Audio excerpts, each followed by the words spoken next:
Well, thank you, everybody, for being here. And thank you, Abby, for the warm welcome. I really appreciate it. And for Dr. Paulson for having me here today. This is my pet topic. I love doing this. And I really enjoy getting crawling out of the office now and then to do kind of the education bit. Before I get started, I wanted to just get a sense of the kind of audience that I have in the room so I can just tailor my talking points a little bit. How many practitioners do we have in the room? How many physicians or clinicians? All right, how many of you sort of oversee an outpatient site or a medical office of some kind? Consultants? Facilities? What other kinds of roles do we have in the room? Like, yeah? Wonderful, so public health on the other side. Great, yeah? Contractor, fantastic. Students, nursing students, Ah, wonderful, wonderful. All right, well, I'm going to try and do my best to tailor this presentation to meet your needs.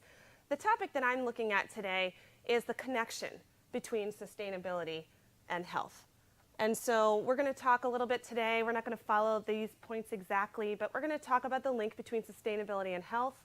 We're going to talk about healthcare's impact on the environment, and then we're going to kind of bring it home and talk about how healthcare organizations from a single doctor's office all the way up to a large tertiary acute care hospital can really address sustainability from the ground up. And we're seeing that happen more and more across the country.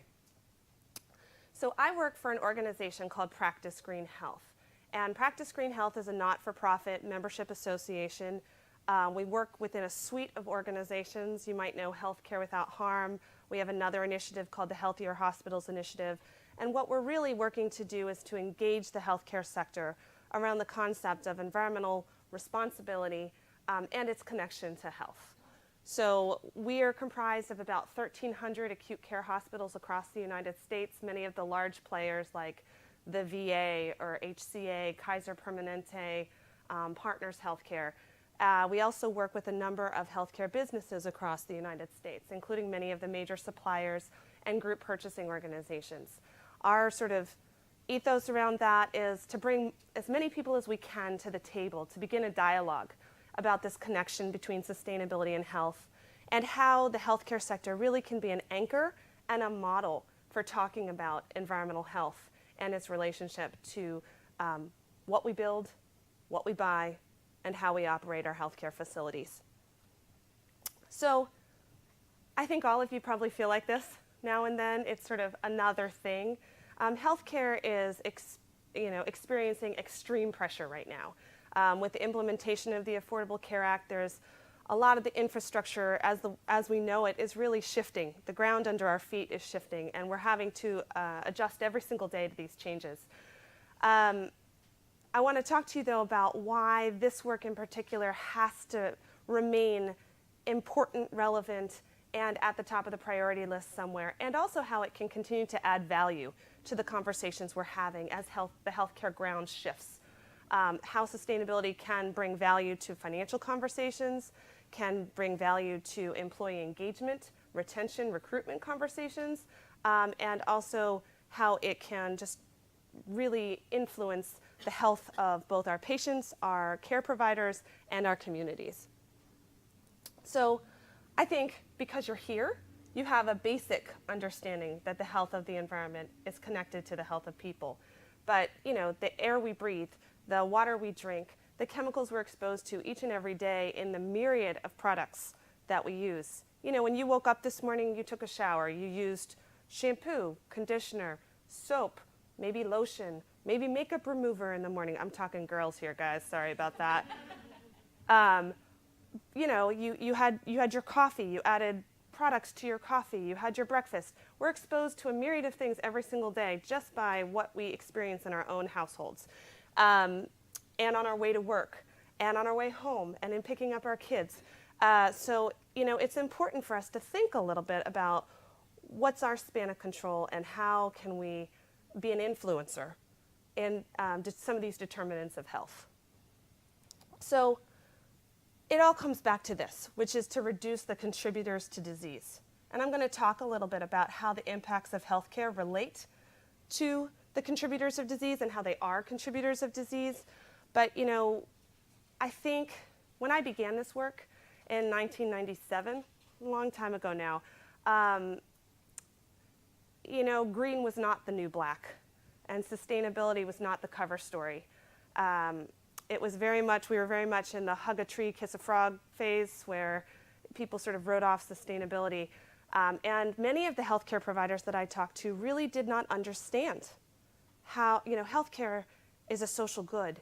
It's about healing people and making people better.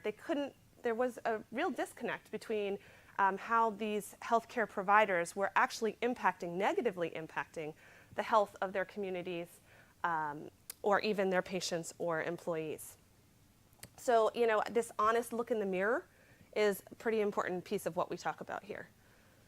So, healthcare, what's our span? We make up 17, almost 20% of the US-based economy. We have a hospital workforce of more than 4.6 million people across the United States. We run 24/7. And now, if you're in a medical office setting or you're at the health department, you know, you're not necessarily in an acute care setting where we operate these same hours, but we have very intensive operations, and we don't necessarily shut off when everyone goes home from work at 5 p.m. Healthcare is the second largest commercial energy user in the United States, second largest of any industry, right? We have all kinds of energy-intense operations in our healthcare system, and I'm going to talk a little bit more about how energy use can negatively impact health and what that actually means. We are intense water users. We are often either the first or second largest water users in our communities, healthcare. So I'm talking about acute care hospitals, doctors' offices, outpatient care centers, ambulatory surgery centers, everything from the individual practice all the way up to these huge academic medical centers. We generate more than 5.9 million tons of waste each year. It's an incredibly diverse kind of waste, right? Because we don't just generate paper and cardboard, we don't just generate food waste, we generate regulated medical waste, we generate nuclear medicine waste, we generate pharmaceuticals and chemotherapeutic agents. There's a lot of different things we're handling each and every day. And a study that came out in the Journal of the American Medical Association now shows us that hospitals across the United States are responsible for about 7% of US greenhouse gas emissions, and we know that that number is probably actually underestimated because it doesn't include things like waste anesthetic gases, it doesn't include scope 3 emissions like employee transportation or our supply chain, and so we're going to talk a little bit more about that as well. So again, this is just bringing it back to this connection between patient health, worker health, and community health, and our environmental impact as healthcare providers. So I'm going to talk to you for a minute about some of these fundamental determinants of disease. So in the United States, nearly 1/3 of the population has either a chronic disease or disability. 1 in 2 men will have cancer in their lifetime, 1 in 3 women. That statistic is pretty alarming to most of us. Asthma rates have more than doubled between 1980 and 1995 in this country. Diabetes has increased by more than 45% in the 18 to 44-year-old age category, right? These are not older adults. These are, you know, right in the prime of their life adults who are now being diagnosed increasingly with diabetes. More than 60 million Americans in this country are clinically obese, including a large portion of children. Autism in this country has skyrocketed the rates. Now I think the latest numbers, somebody could correct me on this, I'm sure, is like 1 in 88 for girls and 1 in 55 for boys, I think was the latest study, which I'm a parent of 2 small children, and it's incredibly scary.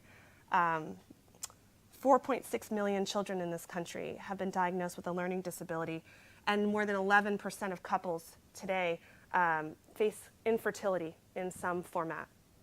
So what's the connection? Why am I rattling all these health statistics off at you?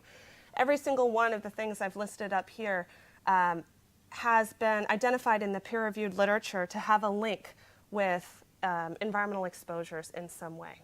So I'm not telling you that the reason why people in the United States are obese is because they've been exposed to terrible chemicals. I'm telling you that it is one potential factor in why we have an obesity problem in this country. What are the costs to society? More than $1 trillion a year in lost productivity and chronic disease management. So, you know, it is a real public health threat.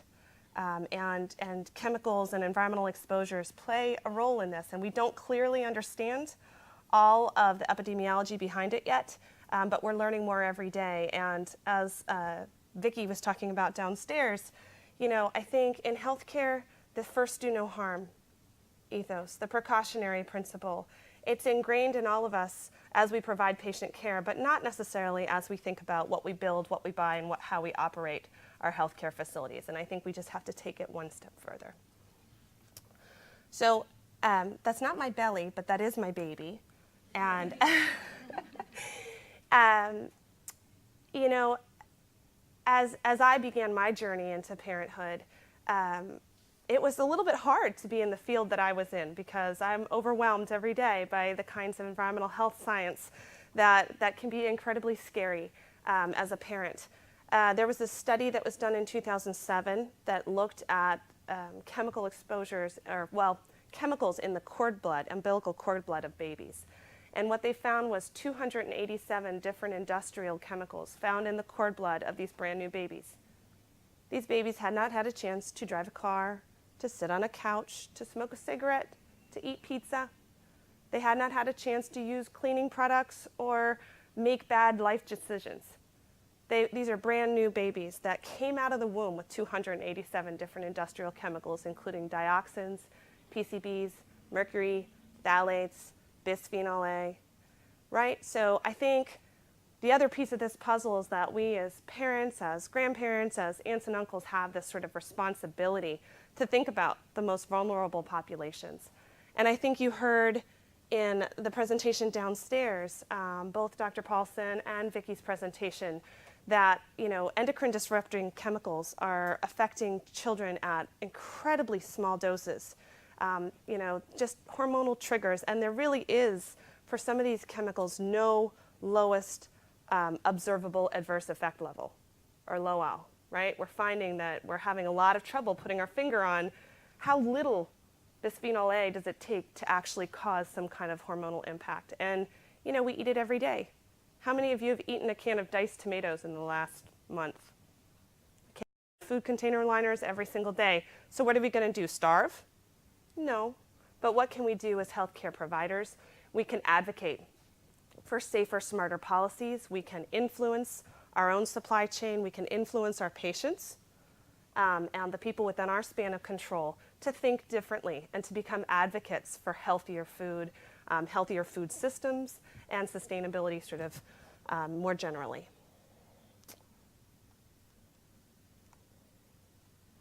Sorry, I have these like little animations built in, and sometimes I remember them and sometimes I don't.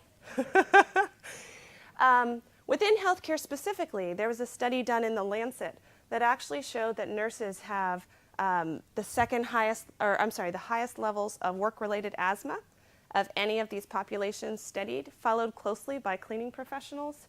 We did a publication a couple of years ago that talked about the determinants of asthma, work-related asthma in healthcare, and it's a whole range of different products.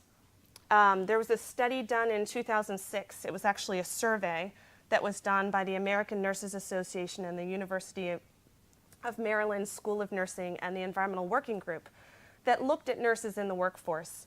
And there were 1,552 nurses that were surveyed. 80% of them were RNs, and 92% of them worked in healthcare at the time of the survey. They had the folks who took the survey reported frequent, long-term, and weekly exposure to the different chemicals I'm going to talk to you about over the course of about 10 years, and that was sort of the standard for whether we reported on it or not. And what we found was that nurses who had been exposed to mercury had 130% higher reports, self-reported impacts on their nervous system. Those who had been exposed to latex had a 39% higher rate of asthma. Cleaning chemicals, a 47% higher rate of asthma. For chemotherapeutic drugs, those who are exposed in a work environment had 42% higher rates of cancer. And anesthetic gases had, those who were exposed to waste anesthetic gases had, during pregnancy, had 7 times the higher rates of birth defects. So this is a self-reported study. I want to just say that as a disclaimer, but what I can tell you is that those numbers are scary. They're scary to us who are in the care setting, providing care every single day. And I can tell you that our healthcare administrators are very focused on a safe and work environment, but they don't always understand some of the negative impacts of the chemicals, the processes, the practices that we use every single day. So really understanding this connection between environmental determinants of health is critically important. I'm going to switch gears for a moment, and I'm going to talk to you a little bit about climate change. How many of you in this room feel comfortable with the science around climate change? All right, so a decent number.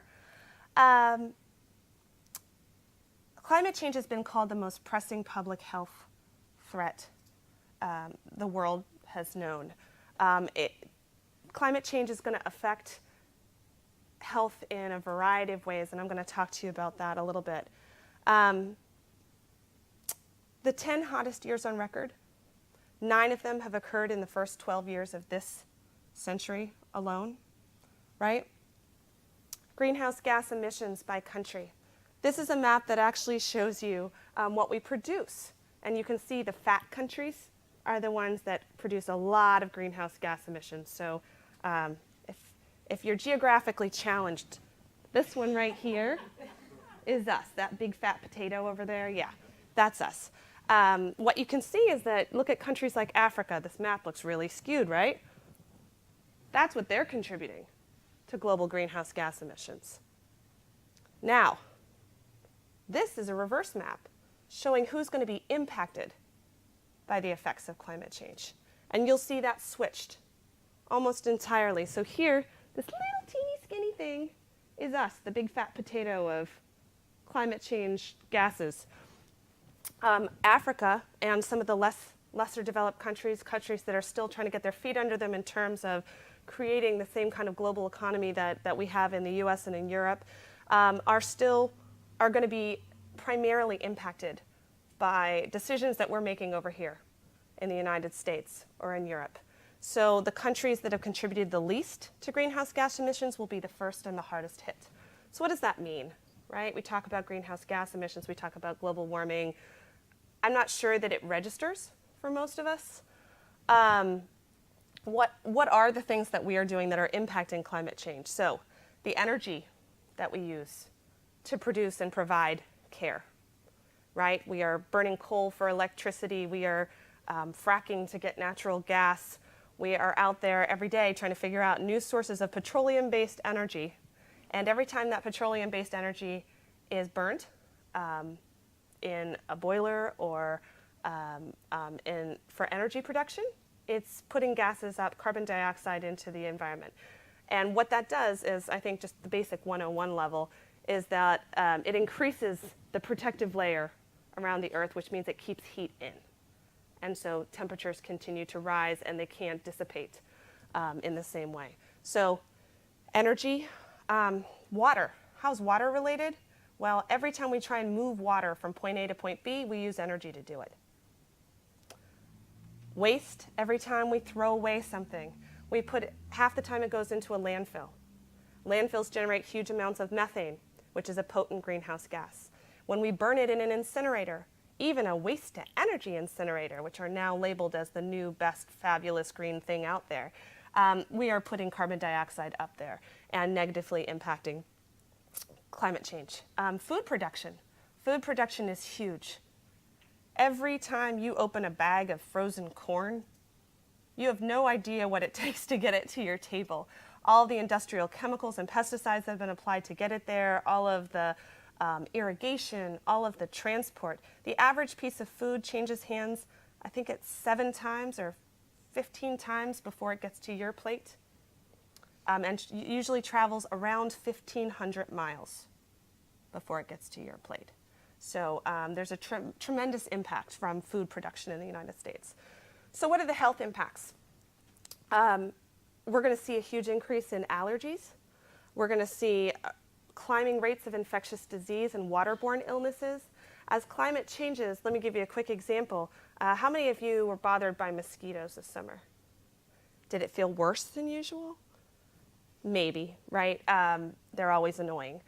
But the point is, when it gets warmer earlier, or stays warmer longer, or hits temperatures above 50 degrees for early and earlier in the year and later in the year, that's a longer period of time that these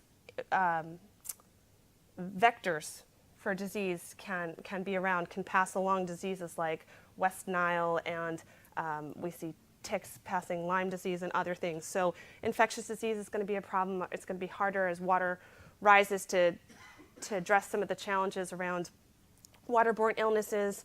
We're seeing drought in lots of parts of the country. Many of you are familiar with Superstorm Sandy that came through New York City. What you might not know is that in New York City, Bellevue Hospital is the president's hospital. If there's an emergency and the president is in New York City, he's to be taken to Bellevue Hospital, as is people from the United Nations, should there be some sort of terrorist impact. What you might not know is that Bellevue Hospital shut down during Superstorm Sandy. They were not prepared. They had to evacuate patients. Their generators did not work. And so what it talks to us a little bit is about resiliency, right? Resiliency in the face of a new threat. And I don't think that the United States healthcare sector is at all prepared for that yet. Again, asthma, heat waves. In 2006, there was a 2-week period that was a heat wave that caused at least 140 heat-related deaths in California, 1,100 additional hospitalizations, 10-fold increase in heat-related hospitalizations. We're not even prepared for that kind of surge capacity in many of our institutions. So again, this resiliency piece is incredibly important as well. So I talked to you a little bit earlier about energy use and how it relates to climate, greenhouse gas impact. I'm going to talk to you for a moment about how it relates to health. So there's a tool that's been developed. It's called the Energy Impact Calculator. And what it does is it uses peer-reviewed literature to identify health impacts from energy production. And so what it's doing is it's tying the electricity that we're using from coal-fired power plants back to things such as respiratory symptoms, lost work days, asthma attacks, bronchitis, premature death, hospital incidents.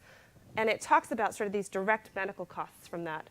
So hospitals in the United States are using more than 57 billion kilowatt hours. That's only 43% of their total energy footprint, because that's only talking about electricity, not natural gas, not district steam or other things they're using.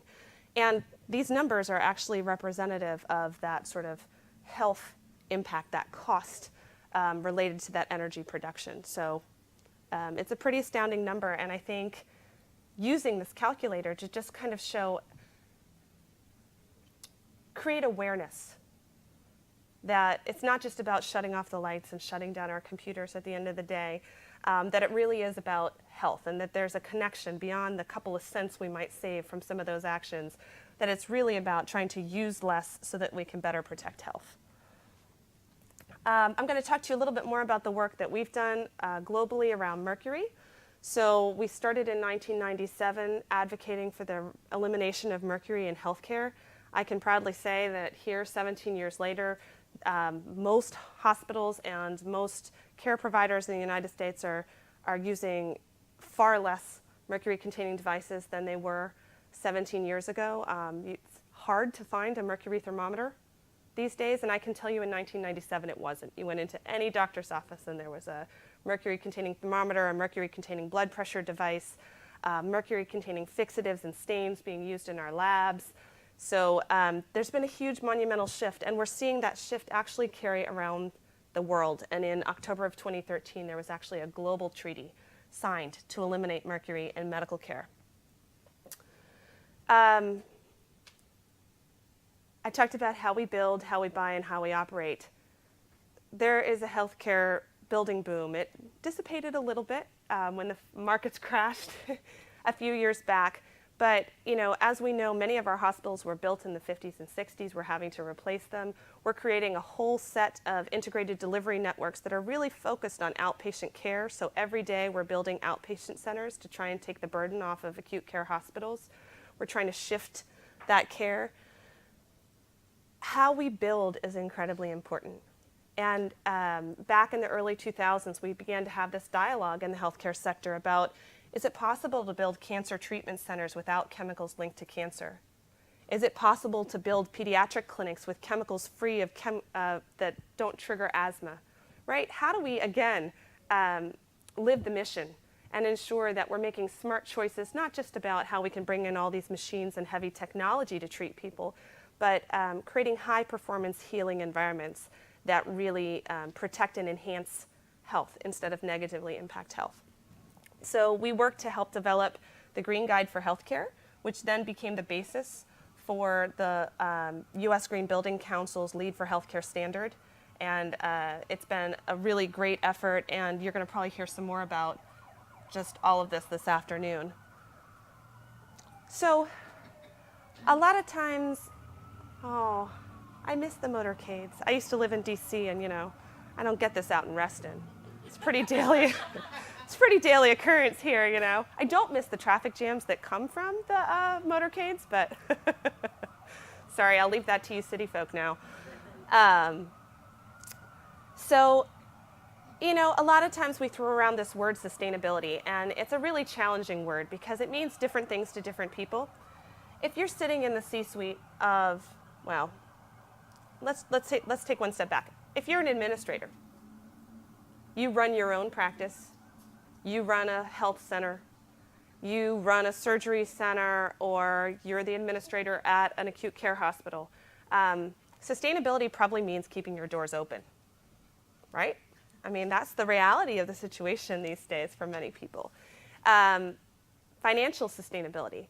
But I think it's important to sort of understand it in a more global context, right? So really understanding the triple bottom line definition of sustainability, that there is this integral connection between economy, equity, and ecology, between people, planet, profit, you've probably heard. I remembered my animations that time. So really understanding that when we start talking about food systems and we start talking about eating healthier food and modeling healthier food behavior, all of a sudden we're creating farmers markets that's helping stimulate the local economy and building local jobs, that we're teaching people healthier eating behaviors, which may result in decreases in obesity and diabetes. It's all connected. It's a web of interconnectedness, and I think the more we can start to understand that interconnectedness, the more we can talk about sustainability with this much more nuanced way, not just about financial sustainability. So in healthcare, we're facing some pretty huge challenges. I talked a little bit about the Affordable Care Act already. We're also facing a huge nursing and physician shortage in this country.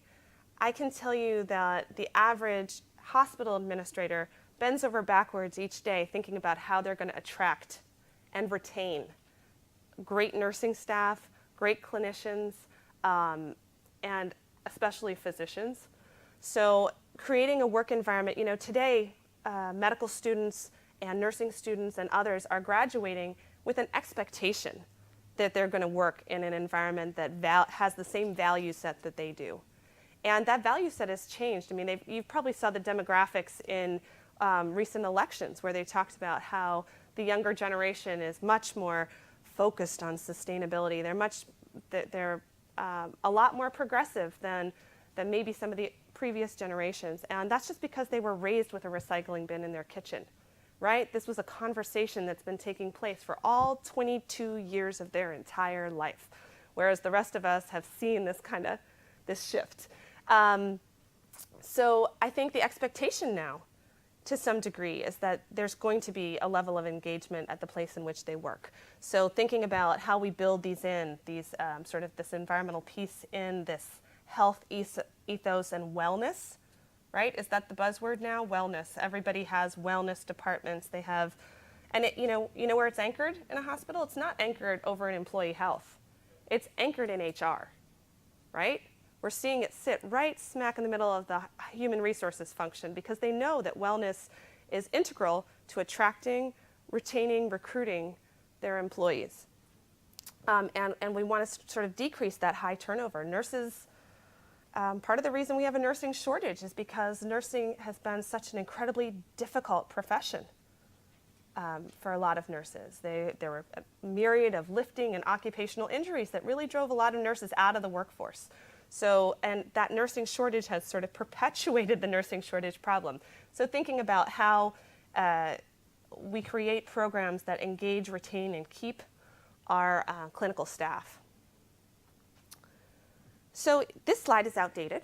I have actually changed it several times because I keep hoping we're going to kind of get over that hump right there in the bell curve, and we're just not quite there yet. What I can tell you is that if you understand sort of the bell curve concept, we're on the upward tilt, but we're moving fast to the point where the progressive leaders are way out there. They're doing incredibly innovative things. They are changing the way they build. Just last Monday, we had a group of healthcare systems that came together in Chicago to tell the manufacturers of furniture that they would no longer be buying furniture with brominated flame retardants. Hayworth, Steelcase, Jean could probably tell me the rest of the manufacturers in an instant, but they sat them down in a room and said, we have X billion dollars worth of buying power, and we are here to tell you today that we are no longer going to purchase furniture that contains brominated flame retardants. The progressive leaders are out there. They're making their impact. What we're seeing now are the fast followers. The folks who are saying, wow, you mean there's financial value to be had here? There's engagement potential to be had here. There's, what can we learn? You know, we're still struggling to get a recycling bin in our break room. And you guys are out there talking about eliminating chemicals. That conversation can be very challenging for people sometimes because they want to follow quickly. The good news is that the groundwork's been laid. There's a lot of information out there on how to do this and how to integrate it in a healthcare setting. So something else to know is that the sustainability continuum is fairly vast. There's a lot of things that fall under that bucket.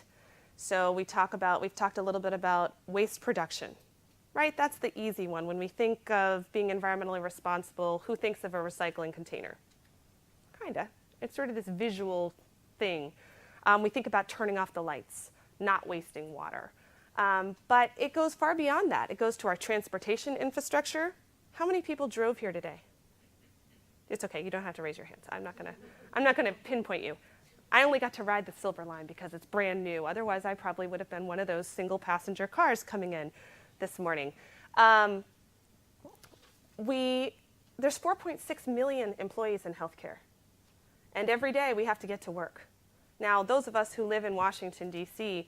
Might have access to public transportation. If you live in LA, not so much. If you've been there recently, you probably sat on the 405 for a little while. People who live in Texas, incredibly vast state, connected by lots of highways, but there's about zilch in terms of public transportation between those major cities. So transportation, healthy food systems, how we build and operate our facilities, the kinds of medical supplies that we buy, the drugs that we use each and every day, the waste we generate, the energy, and the water. So with that big, broad bucket of things, where do we start? I'm here to tell you that the path is different for everyone. Everyone starts in a different place. Sustainability is not necessarily prescriptive. It's about understanding what the motivation is at your site, doing education and engagement, and then picking off the low-hanging fruit in some instances. What are the high visibility issues? One of our, I don't want to call it a pet peeve, but one of the things we hear a lot when we're working with big acute care hospitals is styrofoam. We gotta eliminate the styrofoam. Okay, I'll give it to you. Styrofoam's not great, but when you're looking at the relative impact of all the things that are happening in an acute care hospital, I can promise you that styrofoam is not your biggest problem. But what I can tell you is that people have this emotional attachment to eliminating the styrofoam. So again, it's about really understanding your work environment and working with the people who can be drivers for this work. And there's always this balance, sort of this top-down, bottom-up approach, where there may be passionate people. How many people know someone or have ever taken home recyclables in a bag from work? Yeah. Or from hospitals, from clinics, from doctor's offices, from wherever you happen to be. I can embarrassingly admit that the building that we used to work in said that they were recycling. And I would watch the cleaning staff at 7:30 at night when I was sitting in my office carefully take the bag of recyclables and the bag of trash and commingle them and then put them in a bigger bag and tie it together. And I thought, gosh, I wonder who's separating all those things, not separating all those things out. So I think a lot of us work in those environments.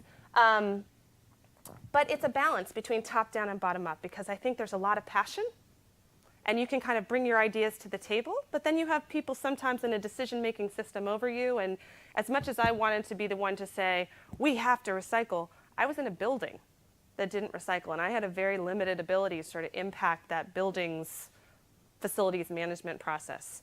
But I can tell you that the next time when our lease came up and we looked for a new building, that it was an integral part of what we put into the spec when we were thinking about where we were going to go, right? So it's that balance, too, between sort of top-down and bottom-up, and understanding who the decision makers are, but also keeping that passion going so that we can be an active voice at the table and be influencers. Leadership counts. We do have to figure out how to get into their heads, and sometimes that's about aligning the value of sustainability with other things that matter to our leadership. Sometimes about making the financial case. Right? I mean, there has long been a perception that green costs more, that doing the right thing can cost more than doing the conventional thing. And what we're finding is that's actually not true. That again and again and again, we're seeing that the ROI, the return on investment for these green programs in a healthcare setting, have a very real and tangible return on investment, and typically a short payback. So making that case to our leadership so that they can better support that across our organizations is incredibly important. Saying it out loud. How do we model that mission for our patients? How do we talk to them about what we're doing, right? Because we are, healthcare providers are huge influencers. They're listening when we talk about, how we should take care of ourselves. One of the best things I ever saw in terms of reverse feedback is, you have these, some of the best cardiologists in the country in one building of a hospital and a McDonald's in the lobby. What does that say? I mean, maybe it says that we want to make our patients happy and we want higher patient satisfaction scores, but it also says a lot about what we're modeling, because it's sort of saying, well, if the doctors have a McDonald's at the hospital, it can't be that bad. And that's, so anyways, saying it out loud and modeling this for our patients and helping continue to inform the people that we serve is incredibly important. This is my colleague, John Ebers. He hates this picture, but I'm really good at Photoshop, so sorry, John. He did not dress up in the costume. But what I wanted to just flag for you for a second is the kinds of qualities we need in sustainability leaders. 5 minutes, okay. Sorry, I was going with my original timeline and I had my speaker going. You need to be multidisciplinary. You need to think about the kind of people you're influencing across the organization. You need to be strategic. You need to think about which priority makes sense to come first, second, third. Enthusiasm, persistence. You need to be an active listener, because it's like being a detective. You have to find out what people's needs are. You have to find out where they're willing to play. It's like a giant puzzle that you get to kind of put together the strategic players. And it's a balance between the people who want to be at the table and the people who need to be at the table to make some of these decisions. You're going to hear more about, the next presentation is going to talk to you a little bit more about green teams. In an outpatient setting, you might not have a massive team. In hospitals, we have a much bigger team. But teamwork is important, and understanding how different users across the institution play a different role. Engaging, assessing, comparing, setting goals, measuring and evaluating progress. This looks like a quality improvement process, right? Cecilia, Yeah. I'm rushing you. I'm sorry. It's okay. I lost track of the schedule. No, it's all right. No, we're good. I can go as fast or as slow as I need to. You can moderate. I apologize. No, you're fine. So there's a lot. So I'm just going to go back to this slide for a second. You know, I think it is incredibly important as we move forward to think about how we add some business process to how we approach sustainability, because it's really going to align better with your administrator's needs if you can put it in that business context. So the more you can show, how many here have heard the phrase, you can't manage what you don't measure, right? It's incredibly difficult to talk about, we're doing great at going green. Really? Where'd you start? What did your waste streams look like when you started? Did you have recycling containers? Did you not? What was your energy use when you started? Can you quantify what those savings are? And can you quantify them in different ways? Can you quantify them in the way that the administrator is going to hear it as a payback on their investment? But can you also quantify it so that your staff and your patients and other folks in the organization are engaged, right? We took this many cars off the road. This is the equivalent of taking this many cars off the road. This is the equivalent. Every time we did duplex printing, we saved this many trees over the course of a year. Put it in real, what feels like very tangible terms so that people can relate to it. And remember that you have different users across the institution, and what resonates for one user doesn't necessarily resonate for the other. How do you get started? There's a lot of tools out there. I'm not going to list all the tools. I am going to talk to you about some of the different resources that are out there, but Practice Greenhealth has an eco checklist tool. It can be used for acute care settings. We also have one that's sort of tailored more to outpatient settings. So there's a lot of different things out there. It's framed in a, is it in place? Is it in progress? No, it's not in place, or heck no, I've never even heard of that. And then there's a lot of different resources out there to help you with the things that are heck no, I've never heard of that. Try to zero in on one focus area. It's great to allow people to kind of work on things they're interested in, but if you're too scattershot, you're going to spread your resources too thinly, and you're not going to be able to get the maximum kind of bang for your buck. So try to be strategic. Most of you have probably heard of SMART goals, right? Strategic, measurable, accountable, with a timeline. So, you know, where you start, again, think of your site-specific drivers, green cleaning, energy use, purchasing, waste management. I could go on and on. A couple of just little brief things, and you're going to hear much more, I think, on our next speaker, but keeping non-infectious waste out of red bags. I can't tell you any outpatient clinic I walk into. I walk in the door, and you know what I see? I see a red bag under the sink. Sometimes I don't even see a trash can under the sink. I'm washing my hands. I have clean hands. I pull a paper towel down, and where do I have to put it? In a red bag, because that's the only container that's there. What you may not know is that you're paying 6 to 10 times the amount to put that in a red bag that you are to put it in a clear bag. What you may also not know is then that red bag waste has to get handled by somebody, trucked somewhere, disinfected by somebody, moved to a landfill, where then it goes up into the environment as greenhouse gases, right? It's an incredibly intense waste stream. So there's a lot of impetus, both financially and environmentally, to keep that non-infectious waste out of the red bag. Recycle. Today, you know, okay, this is a no-brainer a little bit, but today we're learning more and more about even all these medical plastics that can be recycled, rigid packaging, saline bottles. If you're working in outpatient dialysis sites, how many saline bottles do they go through in a day? A lot is the answer. And there's a lot of haulers now that will take that. Where can you think about a reusable process versus a disposable process? And I know we can't make all those shifts from an infection control standpoint, but there are a lot of places where you can think about reusable versus disposable. And reduce waste just by changing that product or process, which is called source reduction, creating less waste to begin with. Integrating green into your routine. So really recognizing innovation is what this is about. You know, empowering your staff to come up with ideas.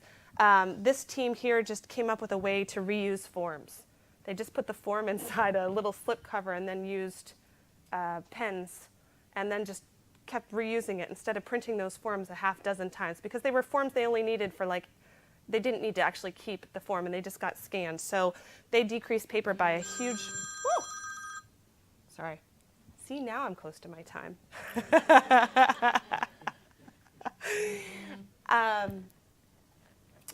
Environmentally preferable purchasing, thinking about what we're buying every day. So I talked a little bit about chemicals. I could talk for 2 hours just about chemicals in particular, but the decisions we make about everything, there are a lot of different environmental attributes out there. Practice Greenhealth has a whole range of specifications, language that you can put right into RFPs about buying environmentally preferable products. Healthy food. How many are familiar with the Dirty Dozen list? Oh, it's like my favorite thing as a mommy, I have to tell you. Environmental Working Group has identified the list of the 12 most highly, I didn't say that right, the greatest amount of pesticides on these 12 products. So for me as a mommy, I have one of those in my purse, and when I go to the grocery store, I just think, if I could just avoid these 12, I'm not perfect, but if I could just avoid these 12, I'd be okay. I'd be doing something. So thinking about how we put those into the hands of our patients, right? Because pesticide use and learning have been linked. I'll leave it there. But sugar-sweetened beverages, farmers markets, healthy vending machines, right? A lot of us have vending machines at our sites, and it's heartbreaking to watch kids in the neighborhood I used to live in would go into the little store next to me, and they'd come out after school with a giant thing of that purple pop, soda pop stuff, and cheese doodles. And you're thinking, gosh, okay. You know, so thinking about how we create healthier options for our kids so that they're just out there. Energy use, I think, I'm not going to spend a lot of time talking about this. Starting with the no-cost, low-cost alternatives, there's a lot of different things you can do without spending a lot of capital to do it. Internal recruitment and engagement. This was one of my favorite campaigns that Cleveland Clinic did for Earth Day one year. They gave everyone a whiteboard, and they just said, talk about one thing you've done to help us drive down our environmental impact. And then they took all these pictures, and they put them all over the place, so you could just see, you know, this was the facilities guy. He rides his bike to work every day. There were a million different instances of nurses and doctors and respiratory therapists and facilities guys and administrators all doing something, just one thing, to make a difference. Green champions. Embrace your green champions. It's hard work to advocate for this. You know, you're advocating for change in a sector that is incredibly resistant to change. And to be a change maker, you know, you really need to understand change management. And it's an incredibly important skill set. But really figuring out who the champions are and leveraging them for success. Be creative. This is our plastic bag monster at Earth Day. This is a physician at Metro West in Massachusetts. She figured out a way to reuse the blue wrap. They had a blue wrap, Inova out here in Northern Virginia had a blue wrap fashion show where they actually made like whole outfits from the blue wrap that came out of the ORs. And Jim's awesome. So just thinking about, you know, how can you use the opportunity to educate staff. You're going to have this presentation, so I'm not going to spend time really talking you through this, but Practice Greenhealth, our initiative, the Healthier Hospitals Initiative, which is oriented around these 6 challenge areas. The Healthier Hospitals Initiative is anchored by 2 systems in the local area, so Inova and MedStar are both part of that conversation. Healthcare Without Harm, which is our sister organization, and they work globally around the world in addition to here in the US. Todd's organization that you'll hear about next has some fantastic resources, especially if you're in an individual practice setting, great workbooks and ways for you to work through it. The American Nurses Association, these are 2 of my heroes. That's Barb Sattler and Susan Wilburn, who are really groundbreaking around creating an environmental health curriculum for nurses and really driving this work across the American Nurses Association. And they've created another initiative, well, Barb created another initiative called the Alliance of Nurses for a Healthy Environment, which continues to go, which is a way to kind of stay engaged in the nursing work. And then the Luminary Project, which recognizes, it's an opportunity to be recognized if you're a nurse, for example, on what you're doing to promote environmental health. And it's just a way, a community. So again, just to kind of round up, I think what we're trying to do is move toward a model of restorative healthcare versus reactive healthcare. We want to think about a healthcare sector that prioritizes health and prevention, takes responsibilities for its environmental impacts, operates with near zero or positive environmental impacts, engages the community in a new civic dialogue about the relationship between sustainability and health, and is resilient, flexible, and responsive to the climate and healthcare changes of our time. So I want to thank you for your morning, and I will welcome any questions.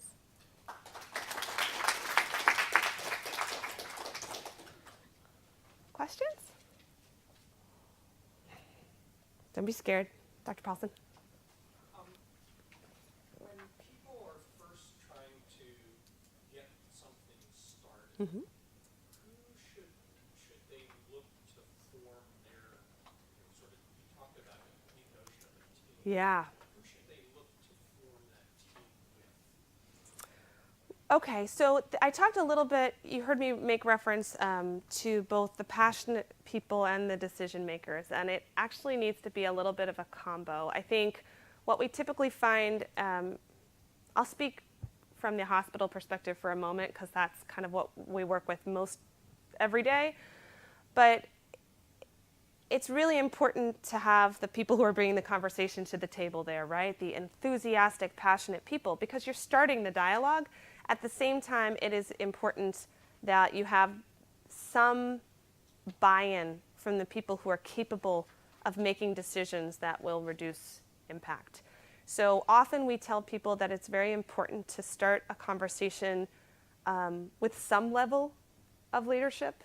That may be their director, it may be a vice president, it may be an administrator if you're in an outpatient setting, or if you happen to be the clinician who's leading a practice. Awesome. We often tell people to use a bit of an assessment tool when they start as a way to celebrate what they're already doing, because I think you'd be really surprised by how many organizations are already doing really great things, but maybe haven't called them green or haven't acknowledged that they have an environmental benefit. So what we often do in the beginning is bring together groups of interested, engaged people, ideally with some buy-in from leadership, and then do an assessment where we help identify what they're already doing well, but at the same time identify where the gaps are and where the opportunities are, right? So that sort of developing a baseline and then doing a gap analysis process really, and then there's a whole suite of tools and resources out there to help people when they get to that magic moment of like, I want to reduce my regulated medical waste, what do I do? I'll give you a 10-page how-to guide. Does that answer your question, Little? Is there a tool yeah. for that assess for doing that initial collection of? So, I mean, the eco checklist tool that I referenced earlier is if you're in an acute care setting, that's a great place to start. Dr. Sack is going to talk next, and you'll see that he has workbooks that are designed a little bit more for an outpatient or like a private practice setting, and then we also have one for an outpatient setting. Yeah? When you're trying to do this and you have county commissioners, state legislators, name them, who are not on board, do you have some advice for moving the policymakers to the same page? So I have a few pieces. One of the things I think is it's important to document progress. I think telling them that you want to do it or showing them what you've already done can be incredibly important, right? So if you say, you know, last year we decided we were going to reduce our waste in the organization and we were able to reduce our waste by 15% in the first year and it saved the organization $24,000 and we now have this green team that's ready to go, we're interested in working with you to align sustainability priorities with financial imperatives. So that's part of it. The excuse is Yeah. it costs too much Yeah. for the county to pick up recyclables from businesses. Yeah. Well, sometimes you have to work around that. I mean, sometimes the organization may need to hire its own hauler to do that. On the other hand, I think there are places where you can find that savings other places. So I'll give you an easy example. When you work on a waste minimization program across your organization, if you're working on reducing your medical waste while you increase your recyclables, the money that you're saving from paying less for RMW disposal can pay for your hauler for recycling. Yeah. So in that toolkit, you have those tools to help you make that financial case. So if I can calculate how much waste that saves, you have the tool to help us. Yeah, so we have like sample spreadsheets, for example, that can help you go in and do that basic waste quantification. The first thing we sort of recommend is that you break it up into solid waste, recycling, RMW, and hazardous waste so that you can just kind of see that pie chart. And then we have sort of recommended sizes for those wedges, right? So we can tell you that any organization can hit a 15% recycling rate. In a small organization, that can be much higher. Any organization can hit a 10% RMW rate unless you're like Cleveland Clinic and you're doing the highest acuity patients in the country, then you might have a little bit more of a challenge, but anybody can hit a 10% rate. So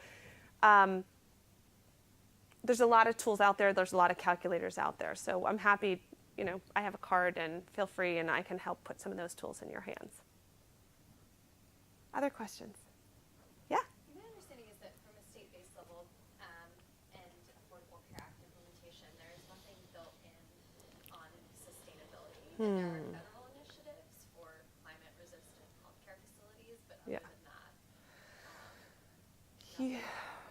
You're correct. I mean, so we're hearing more and more language around population health, right? So some of you have heard sort of this triple aim that the Institute for Healthcare Improvement has been talking about, and population health is one piece of that. So we're seeing a move toward reimbursement for outcomes versus just reimbursement for care, right? So that conversation is happening, but what we haven't yet done is really demonstrated that population health and these other factors are inextricably linked. What I will tell you is the federal government's actually been doing pretty fantastic work in its own house on the sustainability side. They have really, the Executive Order 13514 requires military hospitals and VA hospitals to meet a standard that most healthcare providers across the country aren't meeting. But I think you're right, it's still a work in progress. Any other questions? I think we're almost at our time. I'll be here all day, so you can find me at a table, you can find me at lunch. I'm happy to answer your questions. Thanks very much. You're welcome.